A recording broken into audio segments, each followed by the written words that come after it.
Good morning. कल अपना topic चल रहा था जनसंख्या प्रवास व मानव विकास के बारे में, जिसमें कल आपने मानव प्रवास,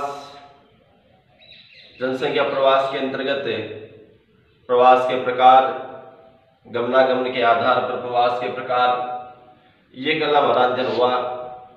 आज का जो बिंदु है वो है अंतर्देशीय प्रवास के बारे में। देखते हैं अंतर्देशीय प्रवास।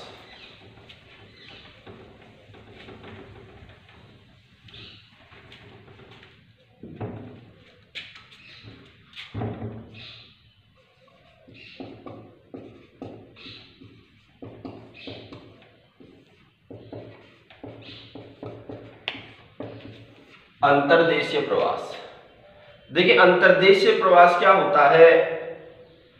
एक ही देश के विभिन्न राज्यों में, अनेक स्थानों, अनेक प्रदेशों के मध्य लोगों के द्वारा की जाने वाली जो प्रवास की प्रक्रिया है। एक ही देश के जो विभिन्न राज्य हैं, उन विभिन्न राज्य के अनेक स्थानों, अनेक प्रदेशों के मध्य लोगों के द्वारा की जाने वाली जो प्रवास की प्रक्रिया है, वह प्रवास की प्रक्रिया क्या कहलाती है? अंतर्देशीय प्रवास। यानी अंतर्देशीय का मतलब होता है देश के आंतरिक भागों में।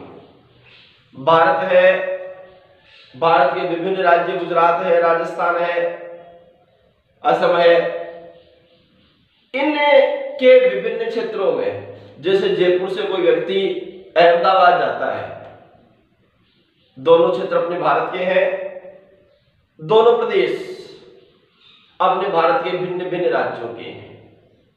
तो एक ही देश के विभिन्न राज्य के भिन्न भिन्न प्रदेशों के मध्य में जो लोगों के द्वारा प्रवास किया गया, जो जयपुर से अहमदाबाद गया, वह प्रवास की कौन सी प्रक्रिया में सम्मिलित होगा? अंतर्देशीय प्रक्रिया। यानी यह प्रवास का कौन सा प्रकार हो गया?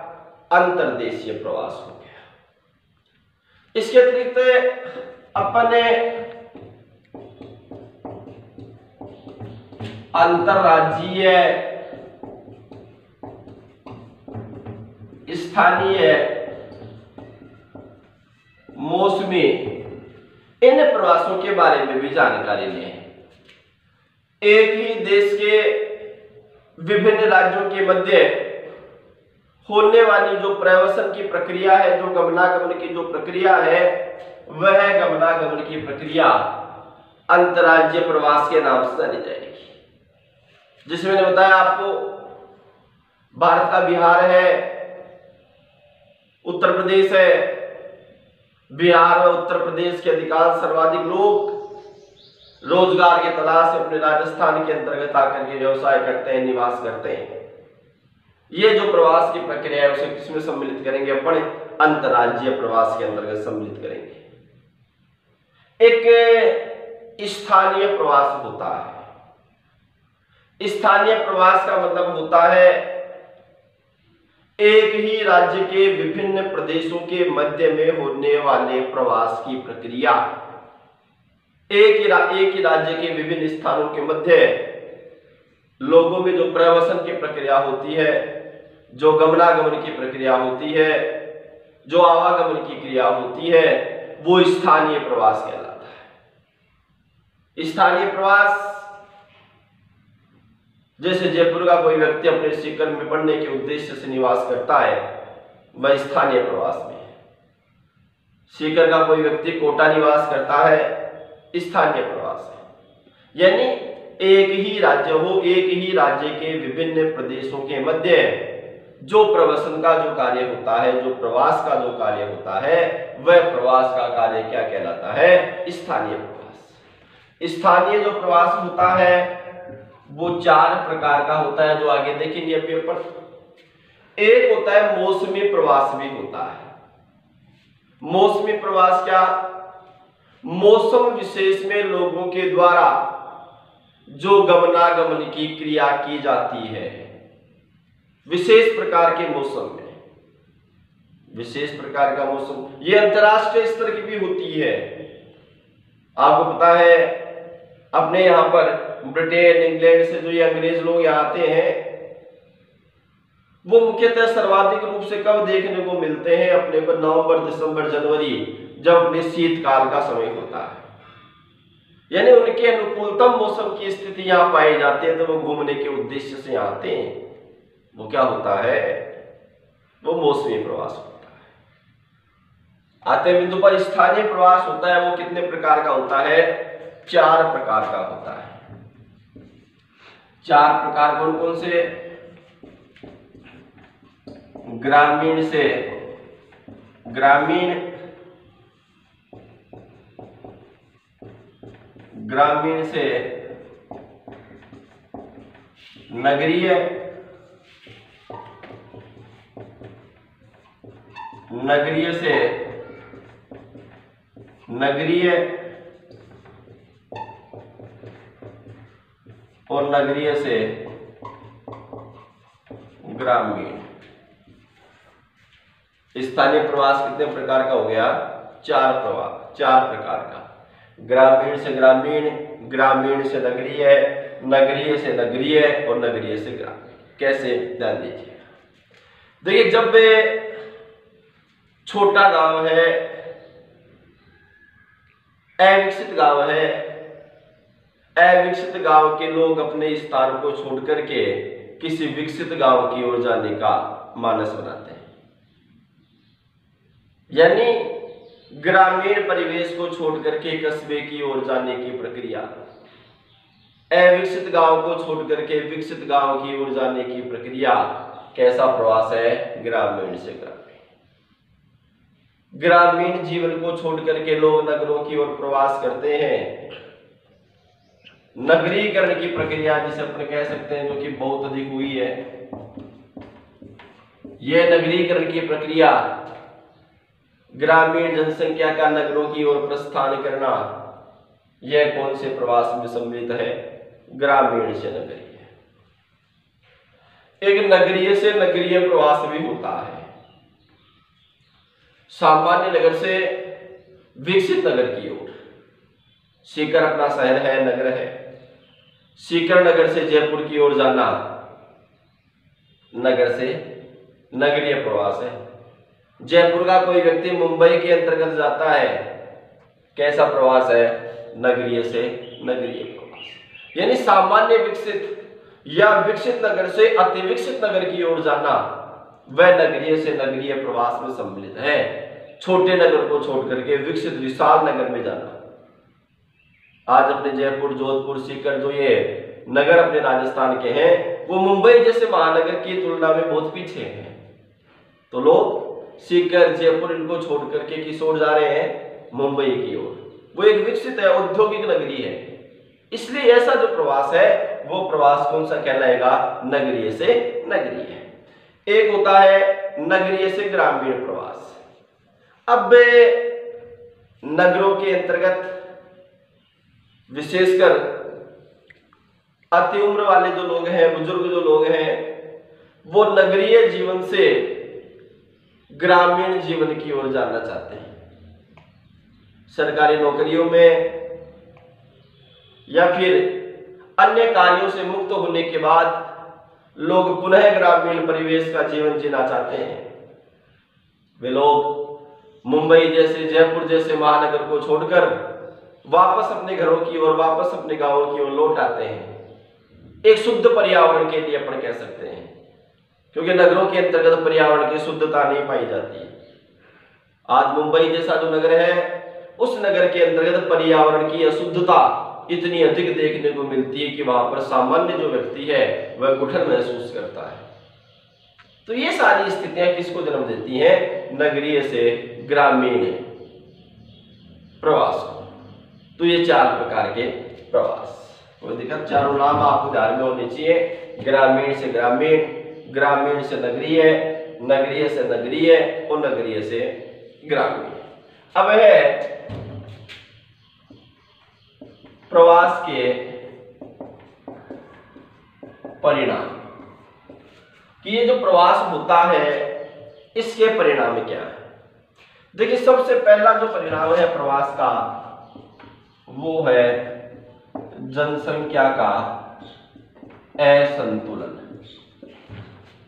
आज जो महानगर हैं, विकसित नगर हैं, उन पर जनसंख्या का दबाव बहुत अधिक होता जा रहा है।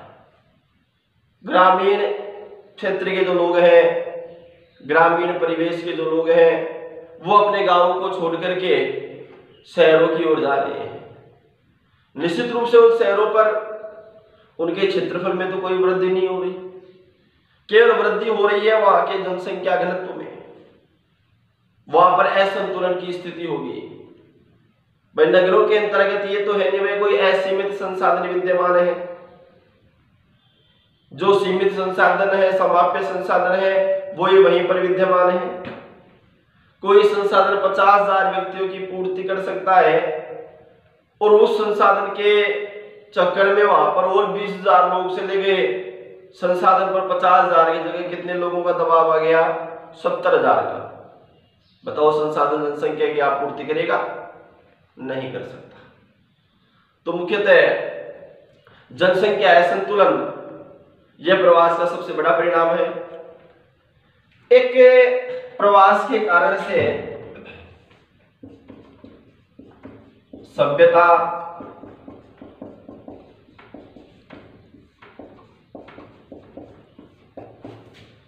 और संस्कृति का प्रसार होता है, यह सही बात है। आज केरल के व्यक्ति अपने यहां पर निवास करते हैं राजस्थान में, तो वो निश्चित रूप से अपने राजस्थान की सभ्यता, अपने राजस्थान की संस्कृति, राजस्थान के रीति रिवाज, राजस्थान की परंपरा आदि सब के बारे में भली भांति जानते हैं। यानी वो समझ रहे हैं धीरे धीरे यहाँ सभ्यता व संस्कृति के बारे में यहाँ जान रहे हैं वो लोग।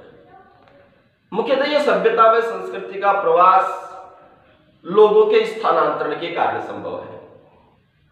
लोग एक स्थान से दूसरे स्थान पर जो आवागमन करते हैं, उन आवागमन के साथ साथ लोगों के संस्कार, लोगों की सभ्यता, लोगों की संस्कृति आदि सब का भी धीरे धीरे क्या होता रहता है? प्रसार होता रहता है। तो सभ्यता व संस्कृति का प्रसार भी मुख्यतः अपन ये कह सकते हैं कि मानव प्रवास के प्रमुख परिणामों के अंतर्गत है। एक है आर्थिक परिणाम। देखिए प्रवास, सर्वाधिक रूप से प्रवास की अपन बात करें, वो प्रवास मुख्यतः एक विवाह परंपरा को छोड़कर, क्योंकि महिलाओं का जो प्रवास होता है वो सर्वाधिक होता है विश्व में, और वह महिला प्रवास विवाह के कारण से होता है। उसके बाद यदि अपन प्रवास की बात करें तो मुख्यतः रोजगार के कारण से प्रवास सर्वाधिक होता है। लोग रोजगार की तलाश में, रोजगार के अभाव में अपने जन्म स्थान को छोड़ करके अन्य किसी दूसरे स्थान पर जाते हैं। वह उनका मुख्यतः एक आर्थिक परिणाम है। अपनी आर्थिक स्थिति को सुदृढ़ बनाने के लिए लोग अपने क्षेत्र को छोड़ करके किसी दूसरे क्षेत्र के अंतर्गत जाते हैं। यह मुख्यतः आर्थिक परिणाम को दर्शाता है। यह प्रवास का एक आर्थिक परिणाम है। एक प्रवास का सामाजिक परिणाम भी होता है। सामाजिक परिणाम का मतलब होता है समाज विशेष पर पड़ने वाला प्रभाव। आज मुख्यतः मैंने बताया था आपको, जब जनसंख्या वितरण घनत्व वाला लेसन अपना चल रहा था, कि जनसंख्या को आकर्षित करने वाले कारकों में सामाजिक कारक महत्वपूर्ण होता है। लोग अपने समाज के लोगों की तरफ आकर्षित होते हैं। आज कोई हिंदू राज्य है, कहीं पर हिंदू जनसंख्या का प्रतिशत अधिक है या कहीं पर मुस्लिम जनसंख्या का प्रतिशत अधिक है, तो उस धर्म का, उस समाज का जो व्यक्ति है वो उधर जाना चाहेगा। ये एक सामाजिक प्रभाव है, अतः उसका समाज उसको उसकी ओर, अपनी ओर आकर्षित करता है। यह मुख्यतः समाज का परिणाम हुआ, सामाजिक परिणाम। एक होता है पर्यावरणीय परिणाम। देखिए पर्यावरणीय परिणाम क्या होता है? पर्यावरणीय परिणाम के अंतर्गत आपने पढ़ा भी नगरीय से ग्रामीण प्रवास के बारे में। नगरीय से ग्रामीण प्रवास क्या है कि इसका परिणाम जो है वो पर्यावरणीय परिणाम है। जो विकसित नगरों के अंतर्गत निवास करने वाले लोग हैं वो लोग अपने नगरों को छोड़ करके ग्रामीण क्षेत्रों की ओर आते हैं। इसका प्रधान कारण क्या है? पर्यावरणीय शुद्धता। वो लोग शुद्ध पर्यावरण के लिए, अच्छे वातावरण के लिए, अपने उत्तम स्वास्थ्य के लिए वो लोग प्रदूषित शहरों को छोड़ करके ग्रामीण क्षेत्रों के अंतर्गत प्रवेश करते हैं। ये क्या है? ये मुख्यतः इसका पर्यावरणीय परिणाम है। तो ये कितने प्रकार के परिणाम हो गए? 5 प्रकार के परिणाम हो गए प्रवास के। 5 प्रकार कौन कौन से? जनसंख्या असंतुलन की स्थिति, नंबर 2 सभ्यता व संस्कृति का प्रसार, नंबर 3 आर्थिक परिणाम, नंबर 4 सामाजिक परिणाम और नंबर 5 पर्यावरणीय परिणाम। तो ये हो गए प्रवास के 5 परिणाम। पांचों परिणाम आपको ध्यान में होना चाहिए। इनका विवेचन नहीं पूछेगा एग्जाम में कि भाई प्रवास के परिणामों की विस्तृत विवेचना करो ना। प्रश्न क्या पूछेगा कि प्रवास के कोई 2 परिणाम बताइए, प्रवास के कोई 3 परिणाम बताइए। तो आपको प्रवास के कितने परिणाम बता दिए गए? 5 परिणाम बता दिए गए। पहला परिणाम बताया जनसंख्या असंतुलन, दूसरा सभ्यता व संस्कृति का प्रसार, तीसरा आर्थिक परिणाम, चौथा सामाजिक परिणाम और 5वां पर्यावरणीय परिणाम। कोई दिक्कत? फिर से एक बार अपन रिपीट करते हैं। आज का बिंदु आपने देखा अंतर्देशीय प्रवास के बारे में, जिसे बताया गया आपको देश के आंतरिक भागों में एक ही राज्य के विभिन्न स्थान, विभिन्न प्रदेशों के मध्य जो गमनागमन की प्रक्रिया होती है। इसके 2 रूप आपको बताया गया, अंतर्राज्यीय और स्थानीय। अंतर्राज्यीय के अंतर्गत बताया गया आपको जो एक ही देश के विभिन्न राज्य के मध्य जो स्थान है उनके मध्य लोगों के आवागमन की प्रक्रिया। एक स्थानीय में आपको बताया गया एक ही राज्य के विभिन्न स्थानों या विभिन्न भागों के मध्य में होने वाले प्रवास की प्रक्रिया। फिर स्थानीय प्रवास आपको बताया गया कितने प्रकार का? 4 प्रकार का। 4 प्रकार कौन कौन से बताए गए? ग्रामीण से ग्रामीण, ग्रामीण से नगरीय, नगरीय से नगरीय और नगरीय से ग्रामीण। ये कितने प्रकार के प्रवास बताए गए आपको? ये प्रवास बताए गए आपको 4 प्रकार के। फिर इसके बाद में प्रवास के परिणामों की बात आई। इसमें ग्रामीण से ग्रामीण, इनमें आपको क्या बताया गया? छोटे गांव से विकसित गांव की ओर लोगों का गमनागमन, विकसित गांव से नगरों की ओर लोगों का आवागमन, फिर सामान्य नगर से विकसित नगरों की ओर जैसे जयपुर से मुंबई, और नगरीय से ग्रामीण पर्यावरण की शुद्धता के लिए मुख्यतः नगरीय से ग्रामीण की स्थिति। ये 4 प्रकार के आपको स्थानीय प्रवास बताए गए। फिर मुख्यतः प्रवास के परिणामों की बात आई। तो प्रवास के परिणामों के अंतर्गत मुख्यतः आपको कितने परिणाम बताए गए? 5 परिणाम बताए गए प्रवास के, जिसमें 5 परिणामों के अंतर्गत बताया गया आपको जनसंख्या असंतुलन की स्थिति, दूसरा बताया गया आपको सभ्यता व संस्कृति के प्रसार के बारे में, तीसरा बताया गया आपको आर्थिक परिणाम के बारे में, चौथा बताया गया सामाजिक परिणाम के बारे में और 5वां बताया गया पर्यावरणीय परिणाम के बारे में। प्रवास का सबसे महत्वपूर्ण जो परिणाम है वो बताया गया आपको जनसंख्या संतुलन। कि विकसित जो क्षेत्र होते हैं, विकसित जो प्रदेश होते हैं, उनमें प्रवास ज्यादा होता है। लोग वहां के विकास को देख करके उस तरफ क्या होते रहते हैं? आकर्षित होते रहते हैं। अब आकर्षित होते रहते हैं इसका मतलब ये हुआ कि उस क्षेत्र के अंतर्गत जनसंख्या का दबाव बढ़ता जाता है। क्षेत्र के अंतर्गत संसाधन सीमित होते हैं। सीमित संसाधनों पर जब जनसंख्या का असाधारण दबाव हो जाता है तो वो विकसित क्षेत्र है, वो विकसित से धीरे धीरे प्रदूषित होता जाता है। ये जो जनसंख्या संतुलन है ये प्रवास के प्रमुख परिणामों के अंतर्गत माना जाता है। ठीक है, तो आज इतना ही।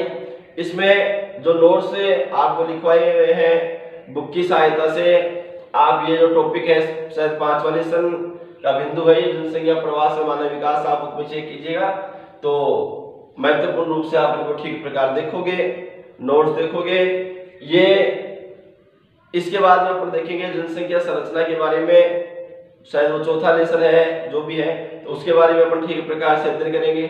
ठीक है, ये अपना एक तरह से रिवीजन चल रहा है। फिर कह रहा हूं मैं एक बुक का रिवीजन। मानव भूगोल के 12 लेसन है, 5 लेसन बता दिए गए थे और फिर 7 लेसन का वीडियो अपना हो गया था। फिर पहले लेसन से स्टार्ट किया है मैंने ठीक प्रकार जानकारी के लिए, 1 से लेकर 12 लेसन फिर इसमें देखेंगे तो ठीक प्रकार से मेरे समझ में आपको याद हो जाना चाहिए।